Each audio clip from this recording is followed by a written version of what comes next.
Hi everyone, welcome back. My name is Wawa and this is Nation Wars, the ace match series between Team Philippines and Team Singapore. Now Team Philippines will be represented by Zhasz spawning at the as a pink Zerg at the north spawning position, and he is gonna go up against Tagan, the red Protoss spawning at the bottom position, and he is gonna be representing Team Singapore. So after 4 games in the series, we are currently tied 2-2. And just that last game, that fourth game was just very crazy, and both players wanted the win. It lasted for a long time.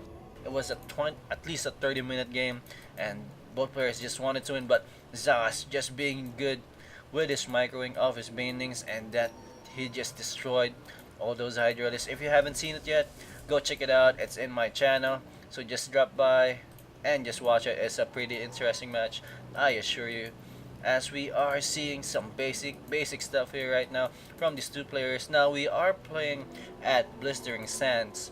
So this is not really favorable for the Zerg, as it is Blistering Sands, and they do have these blistering destructible rocks at the back of their entrances, and it is really hard for Zerg to defend that, especially once these rocks are down. They're gonna really have a hard time. But in early beta stages, it used to be favoring of the Zerg player, because they just get speedlings and then quickly take this backdoor rocks out, and whenever there's an expansion here, they'll just run through there, and then if the Protoss Ball army is in there, he's just gonna run back very quickly to the back door. Pretty nice and simple. Or usually they do just roach push in the front and the Zergling push at the back. So it's usually pretty effective and pretty not as counterintuitive as it is right now. As we do see a wall going up for Tagan, pretty standard for build order for the Protoss player and Cybernetics player.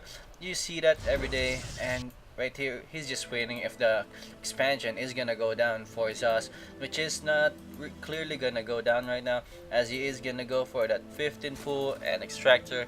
So it is looking good right now, but I'm pretty sure Tagan is not really expecting this, because he is, I think, if he did see a expansion over there, he's gonna go for some zealot push and just gonna make a quick second gateway and a third gateway, highly probable, and just do a zealot push. And then now that the cybernetic score is up, he's just gonna use stalkers also to harass that area.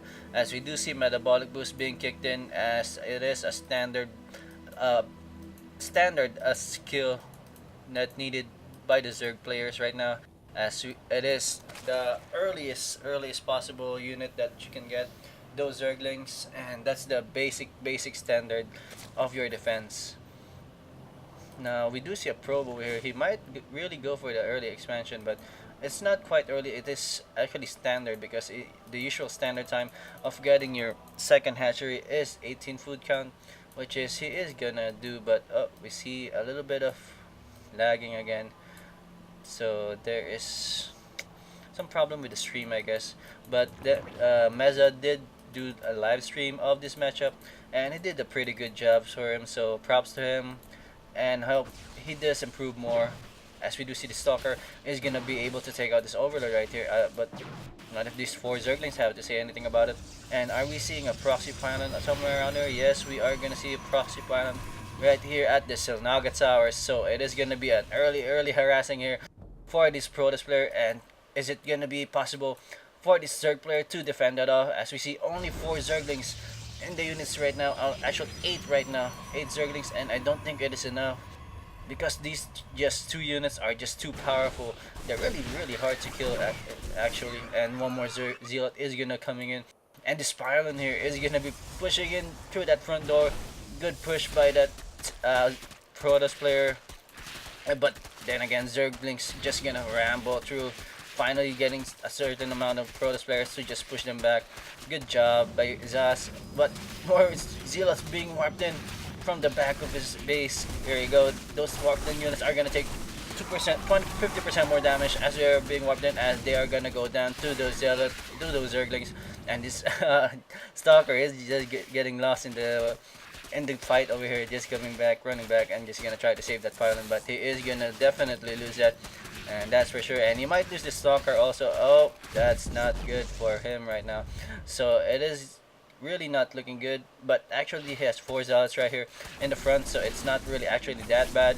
But there's a lot of speedlings right now here for Zhasz, and he's just gonna go for the surround for these 4 zealots, but more zealots are gonna be warped in right here for Tagan. So is it gonna be enough for Tagan to destroy all of the Zerglings? Here we go, close matches right now. Those zealots are just really hard to be killed by, especially by those Zerglings.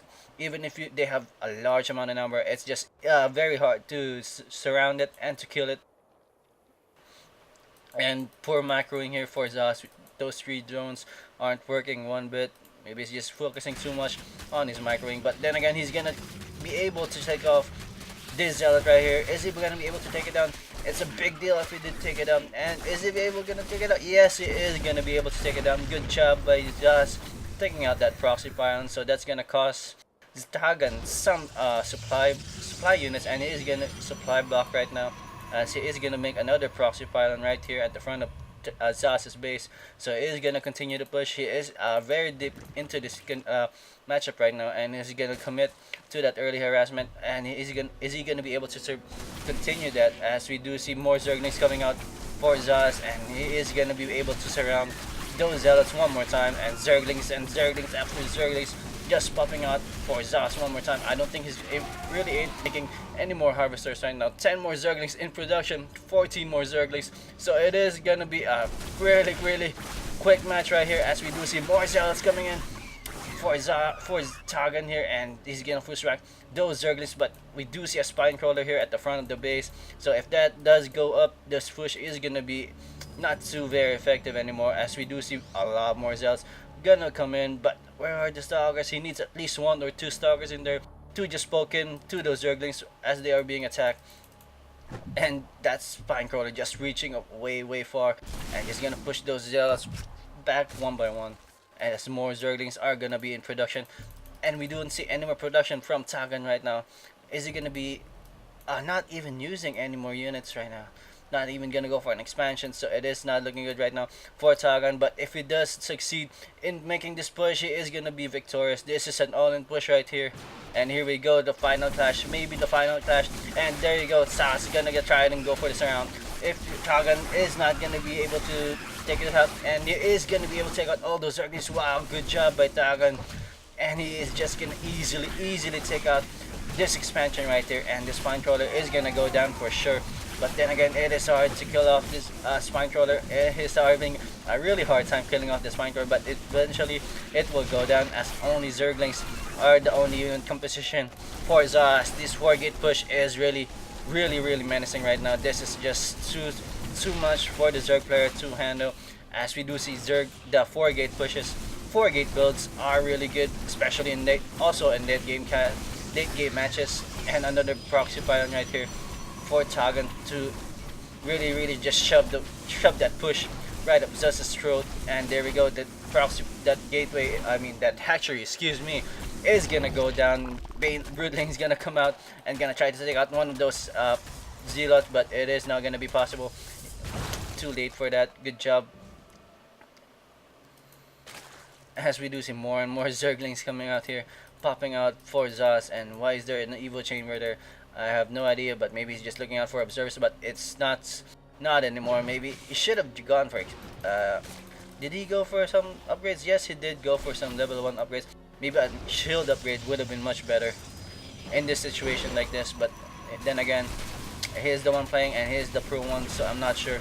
As we do see, the final push might be the final push here for Tagan, and Zhasz here is not gonna give up, gonna try to surround, gonna kill off a lot of those units, as those zealots almost all of them are in the pink and orange and the red, so they are easily to kill if those shields are gonna be there. But there you go, GG from Zhasz.